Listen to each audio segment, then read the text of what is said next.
Hey everybody, this is Way to Fail, and today we're taking a look at Age of Wonders 3. This is not going to be a full Let's Play series just yet. This is a game that I've been interested in. It kind of felt on and off my radar, but now that I have it, I really like it.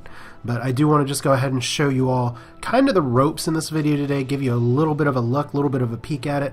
If you want to know, this is kind of a, should you buy this game? The too long, didn't watch answer is yes. If you do like 4X strategy games, get this game. If you liked Age of Wonders previously or any of the other similar games such as Lords of Might and Magic, I don't think that's what it was called because I was thinking of Lords of Magic or any of the Might and Magic strategy games, you'll like this. It's like Civ, but it's not like Civ. It's like Endless Space, but it's not like Endless Space. But today we're just going to be doing a little bit of a random map. Keep things a little bit random here as well. You do have some different options when you start up difficulties down or up. I'm just going to keep my difficulty on night right now. Different map sizes, small, medium, large, and extra large. This is very long to complete. And I'll tell you that games of Age of Wonders do take a long time. Average 8 to 100 turns. It's pretty exciting. But you can go all the way up to 8 players, human and AI. And then land type, land, continents, islands, any of that. But you may say, hey, that's not a lot of diversity. And you can also randomize any of these. But you go to the advanced options and then, hey, do you want to toggle the underground as well? So it's not just... It's almost, I don't want to say like Dwarf Fortress because there's plenty of games that have done underground things, but you can have just your surface and then your other areas that go up and down, and some races prefer the subterranean, but we'll get to that in a little bit. So there's all kinds of options you can get. Much like Civilization, much like other things, it's handled by sliders, and sliders are fun. If there's a way to, whoa, did not want to do that, let's go back. If there's a way to handle the map type randomly, it's by that. I would like to have an option to randomize some of the advanced settings, but what can you do? And then game flow, this is one of the more interesting things for me. Do you get your standard, start with a city and a small army, or you can play battle, which is just you have a city and a very powerful army that's ready to whoop things. So that's good if you really like the warmongering in this game, and combat is really the bread and butter of this game, in my opinion. And we'll get to that a little bit more, because as much as I like Civilization, as much as I like Endless Space, the combat in both of those games, like the actual combat, is kind of lacking. The setup, the build-up is all there, but this game really brings it home of actually putting you in charge. Another option is empire building, which is you start with a settler and a small army and start from scratch. So if you're looking for more of the traditional 4X Gal Civ, any of that kind of start off, well, not so much Gal Civ, but more like Civ, where you have your settler, you can settle on spot, you can move around a little bit. Or adventure, which is just players start with a considerable army and few cities, discover unexplored lands, adventure awaits. So different options for game flow I think is really nice, or you can do random, and you don't necessarily know what kind of game you're going in.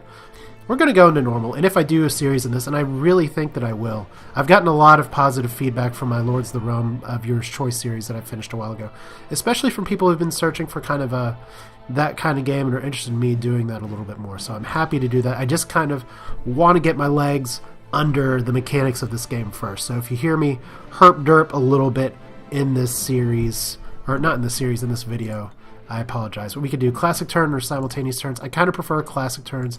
Simultaneous turns is a little bit unsettling, but it's more like multiplayer. And duration of turns, teams, allied victory is checked, and we can customize people. I'm not really going to be going too deep into the leader creation day. They do have plenty of options you can go from, and you see that there is a lot of standard fantasy fare here. High elf, orc, dwarf, dwarf, draconian, human, dwarf, and you can do any of that. You can also customize. Let's customize a new one.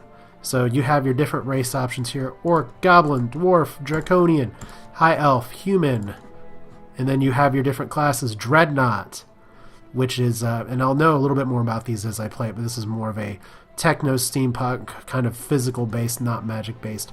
Rogue, which is your typical D&D style, stab things in the night rogue. Sorcerer, very spell heavy.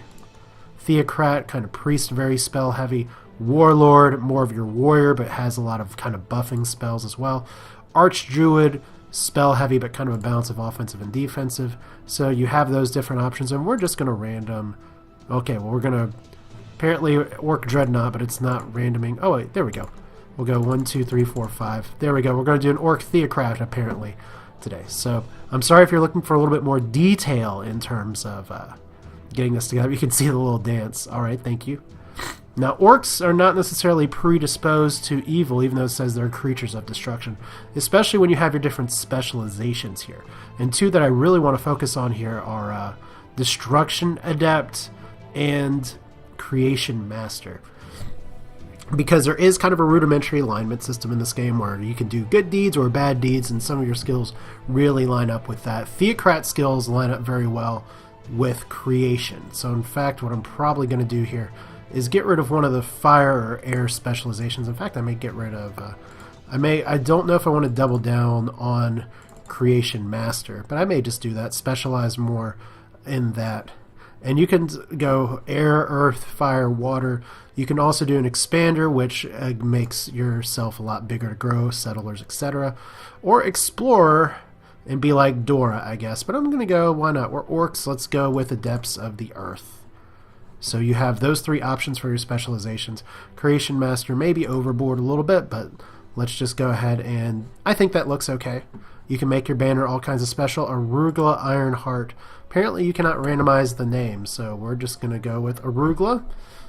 I mean, you can randomize the look, but I don't know if the name gets randomized. But we'll do that anyway. And I'll save this leader for later. I don't know if I necessarily want to keep this one long term, but just world generation.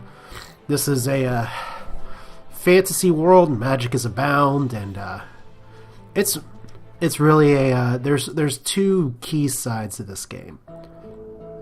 You have your overworld map and you have your combat area. So Arugula Ironheart, Orc Theocrat, your rise to power begins. And we have your little notifications. You look here first, it's hex-based. It's a lot like Civ, but don't let that fool you. This is definitely not a Civ game, even though you have your drop-down menus over here, your different notifications, your village, your stats, all that ready at your fingertips. Your Tome of Wonders, which is your big Civlopedia-style help manual. Don't worry about that. You have your Diplomacy menu, which is not going to be very big because there's nobody yet. But those are all familiar staples. And then this is kind of where Endless Space is a little bit familiar too. You do have a hero as well, a level 1 wizard that wants to join you, so accept that. And right now I have one wizard and my mouse is always having double clicking problems. And this is not my leader. This is my leader right here, Arugula Ironheart. And if you click there, you can see that I have a holy symbol which lets me shoot a spirit ray. This is something that while I can get into melee strikes, I want to kind of avoid it if I can. Night vision is nice, so at least that I can go underground, devout, leader. There's all kinds of skills here. Charge is one that I see people use fairly often, but you don't want to use that for a Theocrat, even though my defense is okay and I move pretty well. So devout, the unit deals 3 damage against heretic units affected by certain types of abilities. So we'll see what's around here. Very nice as well that you get mind control immunity as a leader. But then you have your other starting units, so this isn't one where you have to wait to build your settle or build anything else. You have a lot of units to start at, such as Orc Priest, because remember, we are a Theocrat, so our units are kind of going to be a little bit praised with that. So they shoot poison bolts, they can throw a curse. Curse units are -2/-2 until the end of combat, and it does curse damage, I believe, as well, which is nice. True Sight, another skill, capable of seeing invisible units. That's really nice. Blight Protection, also nice. Apparently orcs have very good night vision as well. And then you have Orc Impaler standard. Let's see here, do the long range of their weapons. Pikemen are very effective against mounted units, which is nice that you have kind of those balances and counterbalances. Overwhelm is a skill that I really like because shielding up and trying to turtle your enemies is very important. This is a good, hey pikemen, hey shield units, you're going to get whacked in the face. Of course, these guys can, as much as it's nice, they get a little squishy. And then you have ranged unit, and we'll get into combat in just a little bit. And a spearman as well, and they can sprint. You can't attack while you sprint, but they can sprint. And they throw javelins. Because look at those, look at the very nice little animations, everybody standing up back there. And you'll notice my morale is good, or normal should I say. But this is the world. You have different little victory conditions. Protect yourself if you die and your city gets taken over, the game's over. If you die, you respawn in a few turns, so it's not the end of the world if you die. But just a quick survey here of the city.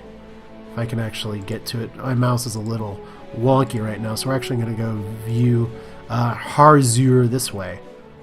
Okay, Harzur. It's an orc village. It has 3,500 people and a population growth in 6. You can see the citizens are happy. They're largely happy because the leader's in the city, but they're also happy because the throne's in the city. Happy citizens are good citizens. And notice the terrain modifiers as well. They like living in the Barrens, and this city is located in the Barrens. You can tell that because, look, it's kind of barren. We have some swampland, we have some marshland, and that's okay. As long as we don't have volcano, Arctic, or blighted, it's alright.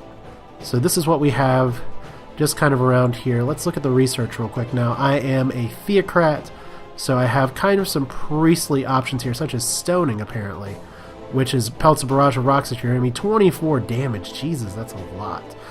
That's 15 mana, 15 casting points, and mana, which is up here. Not the most unlimited of resources ever. There may be some better skills here to get, such as Divine Channeling, allowing you to cast more spells per turn. I'd like to get those kind of skills early because they help you really ramp up later. Summon Cherub, just a little tiny, very scary looking creature. And Sacred Support. So any of those Smite. Just some options here. I'm probably going to go with Divine Channeling first, just because that's going to help me down the road. It's one of those things that you want early. So this is what the scape looks like around us. Notice that there's not too much here. I do have one unit here that can kind of explore. It gets a little bit dangerous if you try and explore on your own. But that's what I can do right now. I'm not really creating any other troops, but I didn't actually set my city's production, because right now they're on producing wealth, which is okay. But probably first things to do, and there's some different options here. Some people maybe like to produce units first. You can also raise or plunder your city. Note that this is an active evil, and that will adjust your alignment. I really would rather not be evil as a theocrat, although I'm sure it's perfectly playable and perfectly possible. But let's see here. Probably the first two things I want to build are a builder's hall, because that increases my production, and then a storehouse because that increases my population. And those don't take a terribly long time. It'll drain my treasury a little bit, but not the end of the world. Note that my armies have upkeep. This one requires, let's see here, I have it listed somewhere. Well, they require upkeep. I promise you that. But let's take a look at sort of the surrounding area here. We have a great farm. It's explored. It gets additional people. Then we have over here a refugee camp. We have, should be a pile of gold right here. But it's already settled here. And then we have Independence, fertile plains, and these are fell horses. Aw, fell horses are too cute. Alright, so we may have some turn 1 combat here, which is nice. My borders will expand a little bit more because that's a refugee camp, and note that raised my population by nearly 1,000, which for this city is quite a bit. As if I can actually toggle my city, that'd be fantastic. But there we go. So that raised my population about 25% all the way to whatever that is. But you can see the different production right here as well. So, and I could possibly hurry this, but I don't really need to with the gold. So we'll just go ahead, and I could end turn, but what I really want to do here is let's see some combat. So I got to get used to right-clicking things to move, to do all your actions. Get my units down here. Very likely victory. I do not want to do auto combat for kind of the same reason I don't like doing auto combat in endless space or something, is because things go wrong and you take unnecessary damage. Unfortunately, as I've tested this game a little bit, I've played about an hour of it myself. If you're not careful with your stuff, you can really screw yourself early. But this is your combat screen. The first time I saw this combat was in this game. I kind of made an audible sound that sounded kind of like a squee. I don't know. But here comes the little fell horses, and we're going to talk a little bit about what's going on. Those guys have a lot of movement, as I guess they should, because they're horses. Alright, so this is combat. The combat is hex-based, and I'm going to go ahead and keep up the hex grid just because that's how I prefer to do it. Hex-based games are fun! And what's really nice about this is that you can look kind of around the map, and the map is kind of circular. You can have multiple armies attack things at once. I didn't do that here, but by doing that you can have lots of flanking, and there's a lot to talk about in combat, but I really like how this game looks. And it's good how it plays too. So let's talk a little bit about combat right now, and I'm going to go a little bit talky into this. There's a fell horse, there's another fell horse.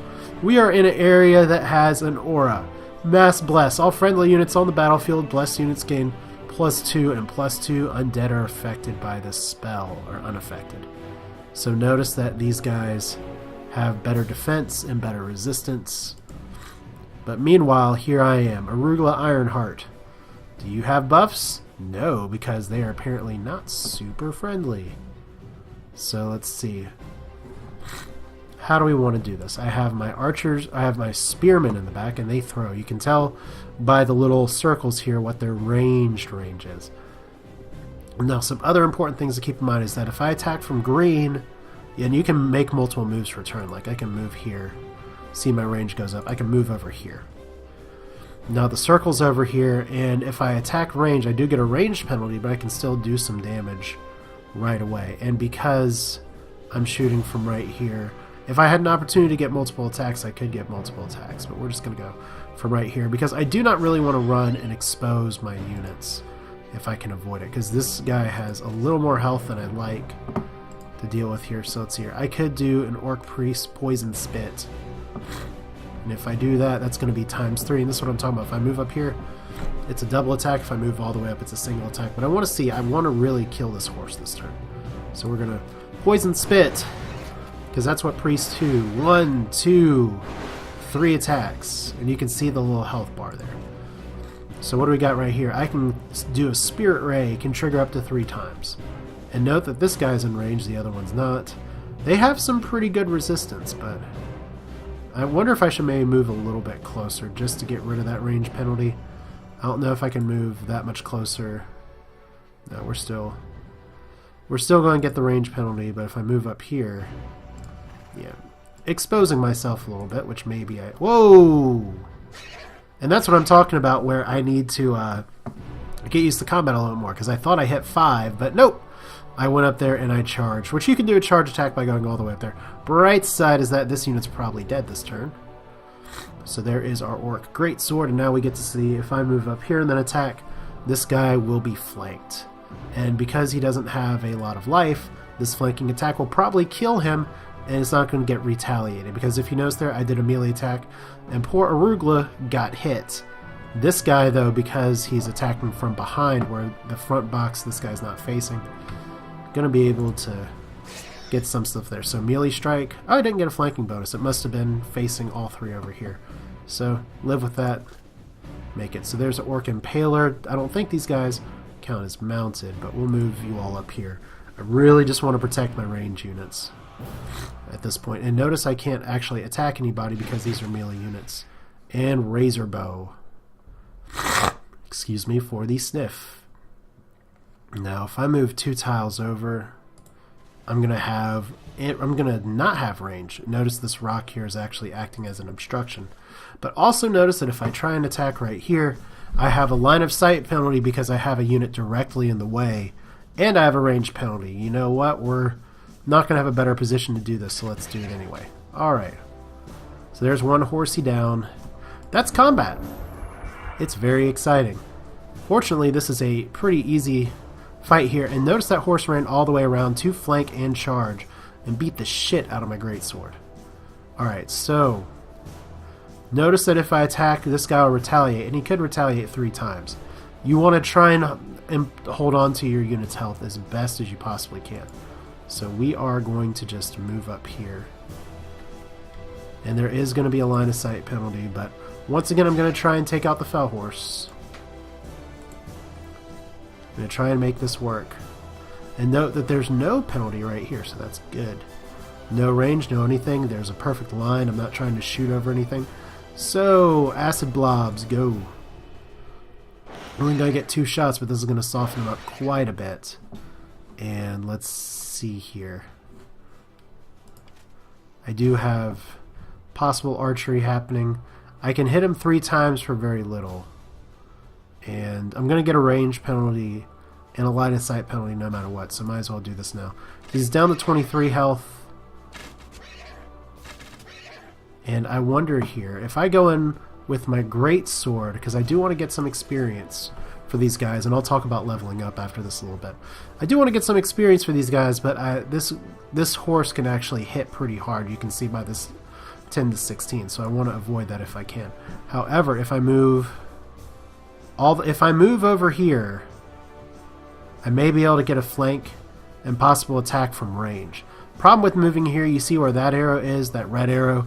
If I move there, this horse is going to be ready for it and will actually attack me when I move into and out of range. So probably the safer move is just to go over here, go all the way around, get your lightning bolts. It's actually not blocked here, so that's great. And notice arcing shot flanking, 17 health. I don't know if there's critical hits here, but 10 damage is fantastic. And now the greatsword is going to be able to chop, chop, and flank. Flanking is very important. If you cannot master flanking, you're going to have a bad time. Note the little medal up there. We'll talk about a little bit what that means. This combat went way cleaner than the last time I did this kind of thing. But we have medals here, and we get a creation node where we get 18 mana, which is nice. And once my city expands to here, I'll get even more. Another excellent thing is a refugee camp. Let's talk about my army real quick. Note that I have tier 2. I actually start with the tier 2 unit. Wow. Okay, so tier 1, and you do regenerate health between turns. So that's nice. And I'm not sure if you have to be somewhere safe to do it, but at least it does happen. So I don't want to explore too far from my area, especially when it looks like there's something nasty over here, but that refugee camp looks really juicy. But note the medal here on my greatsword. He has experience. Your units do gain experience, and as they gain experience, they will increase in tiers. Note the experience bar here. Right now, he's a trooper. He can go up to veteran, then expert, then elite. Note that you get special skills bonus, and I believe that each of those are stacking as well. I really hope they're stacking, actually. Now, if they move up in this, I believe their upkeep does go up as well. But unit upgrades and everything else will be in effect eventually. But at least for now, let's see what other refugees I can get here. Should be able to hit that this turn. Alright, good. So, notice the fog of war. I had an enemy there that I can't see anymore. There's a pile of gold I can get here. Looks like we have some frost forests, so my people hate the Arctic. Probably don't want to move to the southwest too far, but I am out of movement points. So it looks like that is going to be my turn, because there's not more production to do here. These guys can probably explore just a little bit, so I might as well, but I don't want to get into too dicey of a situation. Production resources, not sure if that's going to do too much. And by the way, I'm staying on the road right now because it doesn't cost nearly as much to actually go through places, but I am out of movement points. Note that while my Kingslayer has 9 movement points left, the Orc Black Knight only having 1 is what kind of kills me. So there we go. Note that I have Independence and myself in turn, waiting for other players. So I have Lucien von something or other, and Lena the Huntress. Interesting. And the Independence. So there's your turn by turn. You can have these go simultaneously, which is interesting, but that's not really what we're doing here. So let's start with our gold. 62 gold. Always nice. And that really seemed to burn out my movement points just a little bit. Alright. So what do we got over here? We have an Independence. They're at war, and it's a brigand hideout. So what kind of brigands do we have here? We have a Draconic Scoundrel, which these are dragon people, and he's tier 1. We have another Draconian Scoundrel, and we have a human Scoundrel. So just a scoundrelous bunch.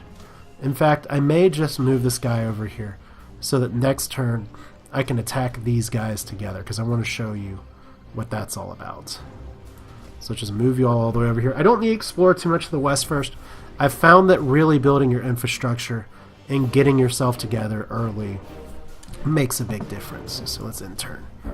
We're going to do some more combat, because combat is fun. I know some people want to go, skip combat, and maybe that'll be better eventually. But look, expansion of borders. And when we get expansion of borders, that means we also get some more sight of different things. This is an interesting crossroads area. But now this creation node is part of my territory, which means it is mine. And this area is another place. It's an army with independence. It's a gold mine. And you'll see that they have a goblin skewer, a goblin marauder. They like wetlands, and they're in wetlands. So that's, I believe that does confer a combat bonus to them, so you don't necessarily want to do that. Or actually, it looks like it gives them a movement bonus. So, and note that my army as well, they're like, hoo-hoo, we like this, because it does give them high morale. But what we're going to do is move 1 unit here. I'm going to move 1 unit here, and let's look at our town real quick, because right now our production, this is almost done. I probably need to build some other units before long, but I may want to build a war hall first, because it unlocks cavalry and pikemen. Those are very good staple units that I cannot replace right now, but we will have our basic stores up first, because basic construction is very important. And right now I do start with an army, and it doesn't look like I have any immediate threats. So I do want that gold mine up there from when my city expands eventually, but border growth is probably not coming for a while. Needed to grow, and that's actually grow your borders 8 turns, so I got plenty of time for that. But yeah, here we go. We're going to look at combat again, and this time, note that I have 2 units coming right here. Oh, they're trying to flee battle. What do you want to do? So I scared the piss out of these brigands. And if I was playing an evil class or something, and not all classes are evil, but some are more predisposed to evil than others, I could do no mercy and probably slaughter them in the face. But because I'm a theocrat and I want to be a do-gooder, I'm going to let them run. So no combat there. Well, I guess that means I will be taking on the goblins right here. And exploring the brigand hideout, you discover a dwarf prospector, which is a unit. He's an irregular, which means doesn't fit into a lot of different roles, but does a lot of different things. I like irregulars because they're versatile. They tend to have a ranged attack and a melee attack. This guy does as well. I also get a fine leather cap, which is, let's see here, a fine leather cap, which I should be able to equip on the head slot. Oh wait, probably need to actually pick it up, put it there. Yay, +1 defense. Heroes can equip items. Like I said before, I do have the holy symbol. Can't equip it as a weapon, excuse me, but my morale's high because units are in preferred terrain and want to battle. High morale, very important. So let's see, we have a so let's go ahead and move you all back up here because I do want to, I guess, take on these guys. You can only have a few units per unit, but I can move this over here, and look, we suddenly have a raptor or dinosaur riding dude. Haste berries, income +5. Arctic barons. It's funny because I like barons, but I don't like Arctic. Alright, well, let's go up here. And I love that the Arctic is next to the tropics and we have no bleed over. But that's world generation for you. Alright, so there's that dwarf prospector. Not nearly as many movement points, but they also did start out a little bit earlier in turn. And then we have the AI turns, and these do take a little bit of time. And what do I have? Oh, that wasn't anything. That was just a shield right here. And now the Builder's Hall is done. Divine Channeling is done. Increase spell casting points and allows you to cast more spells per turn. Notice that I'm up 20, 30. Divine Channeling 1. And I haven't used any spells yet. So let's go ahead and research a spell. Do I want stoning? Stoning seems pretty useful. That's interesting. Smite attempts to deal 30 damage. Doesn't necessarily work. Okay. And all kinds of different options here. Basic Seafaring, very important. Don't really need to have summonable units yet, although summon Cherubim is not terrible. Let's do Research Smite. That seems like a fun game of chance. So we're going to do this right here. I don't have the movement points to attack with this army this turn. But notice that I have 6 units, 3 units, and right here this one has 3 units. If you move these adjacent to each other, if the armies are adjacent to what's being attacked, that's the little glowy thing, and boost research, that's nice. What you get is, look at this, you can have up to 6 hexes surrounding somebody. Very likely victory. Let's go to manual combat. Okay, so Arugula Ironheart attacked Independence, and notice this is a gold mine, and the combat actually takes place at a gold mine. And note that and this is one of the coolest things to me conceptually, and I wonder more games don't do things like this, is here comes the Drakens. As they notice they're shielding, and that's where if they shield, Overwhelm is going to be pretty important. Now this is what I've heard people say kind of like is the XCOM strategy stuff. I have my 3 units from one unit, the attacking unit actually starting over here. I have another army over here. There's all kinds of terrain that I can use, and any of the same benefits and penalties are something that I can give that someone else can get, such as range penalties, things like that. Let's look at our enemy first. Goblin Marauder. This is a melee strike unit. I can click for more information, and there we go. They're in little dark hoods, and we have our little flavor text down there. What I'm most concerned about is they can walk, they can melee strike. We're not in caves. They can climb walls. Alright. So there's one goblin, and then we have a goblin skewerer. Excuse me, that's very rude of me to do that. And notice that goblin skewers have armor piercing. I don't believe I have any armor units, but they're also pikemen, so I've got to really try and protect my leader from here because my leader is actually mounted. And then over here you'll notice the untouchable, which is a I guess the goblins have a caste system. They look like they're a little stinky, at least on the board, but they have poison spit, melee weapons. Notice that they are irregular. This is able to dig dirt into dirt cabin walls, inflict noxious vulnerability. Irregular, like I said, irregular units are kind of a split class, but yeah, it's kind of a not pleasant looking unit. But I want to see if I can kill things, and I'm trying my best not to take casualties here. So let's see here. Right now these guys are in range. And it might be best for me just to see if I can have one unit try and tank some damage here, because I really don't want it to be this guy. Let's go ahead and see if we can whittle down this unit a little bit. Only 35 health, that's not too much. And I can hit 3 times, I think, from right here. So 5 and small range penalty, but I really want to stay back from the other unit because these guys can move not as far as the My Little Ponies. So range penalty, but it's a ranged attack. So 4, 5, that's good, and 5. So already down a little bit. Got a sparkle on myself. Probably means I leveled up. And let's hear the Orc Priest. They can throw a curse. Cursed units suffer -2 until the end of combat, which probably would have been better to do before I did my holy attack. But for now, we'll just throw poison, because that's the priestly thing to do. Let's poison you. Very nice. So you'll see that some of the units died a little bit. And I don't know if I'm going to be able to plink and range these guys to death, but we do have the Impaler here, and we do have the Razor Bow. I may want to save the Razor Bow for maybe putting them over here and trying to take out the Untouchables. So let's see, I may be able to Greatsword. My Greatsword has 47. And if I move right here, this unit's not going to be able to flank him. So let's see what we can do about this. I don't think I can move close enough to get 2. Oh, I can get 2 ranged attacks. But you only get 1 ranged attack with the spear, so might as well. Because it's a javelin, why are you going to have multiple javelins to throw? But yeah, there's still a range penalty, and they have a shield, so that doesn't always work in your favor, but here we go. And maybe I could have avoided a little bit more. Now, these guys do have melee strike 10, so they are going to be able to retaliate if I put right here. But, or actually, no, they won't, because that's why I like the Great Swords so much. They're squishy, they do have 47 health, they don't have the best armor, but they do have Overwhelm, which, as I said before, Overwhelm deals damage against shielded units, like these guys. So let's go ahead and pew pew. I'm not going to flank them, but these guys are not going to get flanked either. However, they may get hit pretty hard if both of these units focus on this, because right now I'm not guarding. But that's 1 unit down. If there's another way that I can see kind of some combat summary here, as there's your history right there. Goblin Marauder has died, and some people like to have that up. Maybe that'd be good for me to have it up. But now that we're here, so here is Kingslayer. What do you have? You have a spell, because you are a warlord. You can shoot a heavy crossbow, you can cast a spell.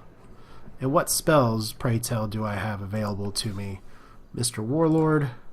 You can cast Last Stand, Berserk, Lion's Courage, and then my Theocrat can cast Divine Protection or Holy Curse. We may try that next turn, but note that once again, you only have so much mana. You got to kind of pick and choose for when you want to use it. And while I will get some each turn, that's not necessarily what I want to do here. So there's the Untouchables. And I can throw rocks at them, so we may do that. I may actually try and hide in some cover. That's going to decrease my damage a little bit, but that's going to decrease my ability, or it's going to decrease the harm that I take as well. Alright, Orc Black Knight, Cavalry. I said before I had cavalry concerns because of the Goblin Skewer. And unfortunately, I cannot actually hit these guys this turn with him, so we're going to come back to you. See what we can do. Now, heavy crossbow goes in range, or I could try and charge for 24 to 36, which would actually kill them. Which means I could try and Razor Bow right here. Let's see if I can get the Razor Bow in range. No, just out of range. Okay, so we'll go ahead and just shield you. And you know what? Let's YOLO charge. I don't see Well, I mean, this is just a range unit, and I don't really want this guy to get in harm's way, so we'll go like this. And just do a little bit more damage. It's unlikely for me to kill them this turn, so I might as well not risk it. So let's see here. We just have the Black Knight left. And I guess I'll keep him available. And we'll see what happens. So that leaves the other Impalers. Might as well put them over here. Get them within range the next turn. Except I probably should have faced them in a different direction. Oh well. Whatever. Enter. So here comes the Independence. And he's going to range attack my hero, which is fine. He can tank it. And here comes... Notice the retaliation right there. Oh! That was awesome. And that's where retaliation is great. He went into my front cone of a nose attack, and the Goblin Skewer took 21 damage. Thanks, Great Swordsman. Yeah, that unit's not totally dead, but this target has first strike, so we'll get back to that. Because we're going to have a few challenges maybe attacking some of these guys. I do have plenty of range units. Let's start with the guy that's going to be just a little bit easier to deal with. So let's see here. 17 health. And he's bleeding. Okay. So let's go ahead and throw some arrows. 3 shots. And Goblin Untouchable has 2 health left. So Dwarf Prospector, you can get a promotion maybe. And that's a flanking shot too. So there we go. 17 damage and flanking. Pretty nice. Okay, so Kingslayer. Looks like I'll be able to flank this guy as well, so let's do that. And yes, this is putting my mounted unit in range of danger, but I'm pretty sure this guy's gonna get eaten in a little bit. Wow, okay, so I just knocked their socks off as well. You have 2 health left, so let's get some experience for my hero. So it's here, line of sight penalty, range penalty. Let's move up here. Because once again, you have your own units to deal with. Alright, so kaboom, flanking, you're dead. And pretty easy, and look at that, how much damage do my units take? Manageable damage, not enough to really matter too much. I do have a little bit on my one army leader, but oh well. I won! Alright, so got some gold. Once my place expands, it'll be even richer and better. Alright, so we do have a few movement points left, but not enough to get there, so I'm just going to click in turns. This is probably a good place for me to stop and say this gives you kind of a sense of what Age of Wonders is in the early game, kind of what it looks like. It's a fun game. I think the combat is fantastic, and it really builds on itself very well as you go. The world exploration and everything else is nice too. You have a lot of objectives as you sort of go through the fog of war, slowly, deliberately, or fast expansion. Because since my town here is almost done with this, what I'd probably want to do is to maybe not build a settler yet, but I could probably start building up some backup units. I haven't lost any people so far, so it may just be better to build a war hall next, because that doesn't cost a bunch of gold, or any more gold that I don't already have. But yeah, this is Way to Fail with Age of Wonders. I am looking to do a series on this in the future, once I learn the game ins and outs a little bit more, instead of just derping my way through and be like, hey guys, that was funny because I failed. But at least I want to give you a little bit of a taste of the game. It's available on Steam for $40, which is very reasonable and very well worth. If you're into 4X games, you know that you can get a huge return on investment, hundreds of hours of entertainment to be had. And it's good, it's solid, it's pretty. And I mean, what else can you get? It's like all those games you like Civ and everything, but deep hex-based strategic combat. It's a mishmash made in heaven. So that's it for now. This is Way to Fail. If you like what you see, feel free to comment, subscribe, anything you feel like. Check out Age of Wonders. It's good. That's it for now. See you next time.